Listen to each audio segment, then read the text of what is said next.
మిత్రులందరికీ నమస్కారం. మిత్రులారా, ఈ video Hindi video. Basic Hindi words కొన్ని పదాలను తెలుసుకుందాం. చూడండి, ముందుగా అచ్చుతో ప్రారంభమయ్యేటటువంటి ఒక 10 పదాలు చెప్తాను. హల్లుతో ప్రారంభమయ్యేటటువంటి ఒక 10 పదాలను చెప్తాను. వాటికి సంబంధించిన మన ఇంగ్లీష్ మరియు తెలుగు మీనింగ్స్ కూడా చెప్తాను. జాగ్రత్తగా క్లాస్ని స్కిప్ చేయకుండా చూడండి మిత్రులారా.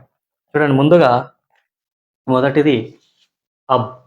చూడండి, అబ్ అంటున్నాం. ఆ, ఇక్కడ ఇది బా. అబ్ అంటే ఇప్పుడు, నౌ అని అర్థం. అబ్, నౌ, ఇప్పుడు అని అర్థం. మరొకటి ఉగ్. ఉగ్ చూడండి, ఉగా, ఉగ్. ఉగ్ అంటే గ్రో, పెరగడం అని అర్థం. పెరగడం. మరొక మూడో పదం కై. చూడండి, క, ఈ, కై. కై అంటే సెవరల్, అనేకము అని అర్థం. చాలా. కై. మరొక పదాన్ని చూద్దాం.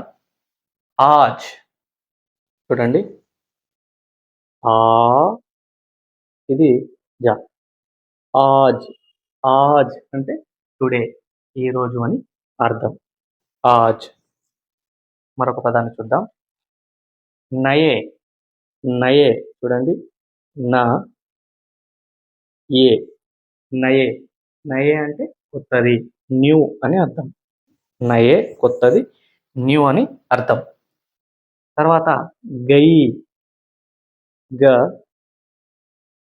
ఈ, గై అంటే గాన్, పోయింది అని అర్థం. గై, గాన్, పోయింది అని అర్థం. మరొక పదాన్ని చూద్దాం. ఇన్. చూడండి, ఈ, ఇన్. ఇన్ అంటే దీస్, ఇవి అని అర్థం. ఇవి అని అర్థం. ఇన్, దీస్, ఇవి అని అర్థం. తర్వాత ఉన్. చూడండి, ఇక్కడ ఉన్, దోస్, అవి అని అర్థం. దోస్ అని అర్థం. ఉన్. తర్వాత రున్. చూడండి, రు, అండ్, రున్, లోన్ అని అర్థం. అప్పు. రున్, లోన్, అప్పు అని అర్థం. తర్వాత ఓస్. ఓస్. చూడండి, ఓ, ఇస్, ఓస్, స, ఇది ఓస్ అంటే డ్యూ అని అర్థం, మంచు అని అర్థం. ఇవి అచ్చుతో ప్రారంభమైనటువంటి కొన్ని పదాలు. ఇప్పుడు హల్లుతో ప్రారంభమైనటువంటి కొన్ని పదాలను చూద్దాం. ముందుగా మొదటిది టట్. చూడండి, ట, ఇది ట. టట్. టట్ అంటే షోర్, ఒడ్డు అని అర్థం. టట్, షోర్, ఒడ్డు అని అర్థం. మరొకటి వన్.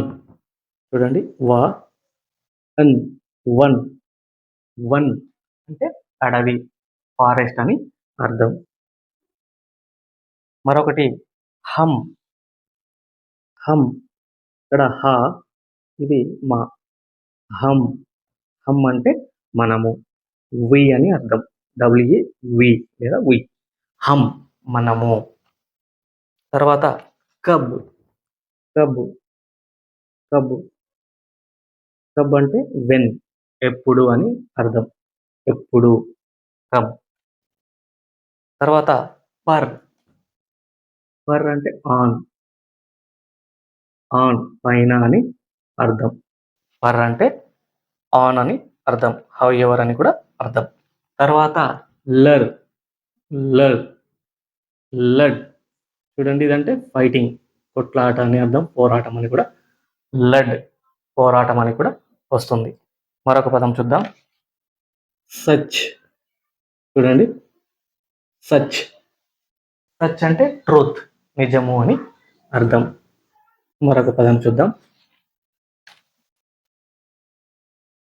షన్. షన్. షన్ అంటే క్షణము, మూమెంట్ అని అర్థం. షన్, మూమెంట్, క్షణం అని అర్థం. తర్వాత సబ్. స, ఇది బ. సబ్ అంటే ఆల్, అంతా అందరూ అని అర్థం. అంతా. సబ్. తర్వాత జమ్. జమ్. జ మ. జమ్. జమ్ అంటే ఫ్రీజింగ్. ఫ్రీజ్ అని అర్థం. గడ్డ కట్టడం అర్థం. ఇవి మిత్రులారా, ఇవి పదాలు. ఇవి అచ్చుతో ప్రారంభమైనటువంటి 10 పదాలను తెలుసుకున్నాం. హల్లుతో ప్రారంభమైనటువంటి 10 పదాలను తెలుసుకున్నాం. వీటికి సంబంధించినటువంటి తెలుగు, ఇంగ్లీష్ మీనింగ్స్ని తెలుసుకున్నాం. మీకు ఈ హిందీ వీడియో మీకు నచ్చినట్లయితే ఈ వీడియోను మీరు లైక్ చేయండి, షేర్ చేయండి. ఛానల్ను కొత్త వాళ్ళు చూసినట్లయితే సబ్స్క్రైబ్ చేసుకోండి. Thank you very much.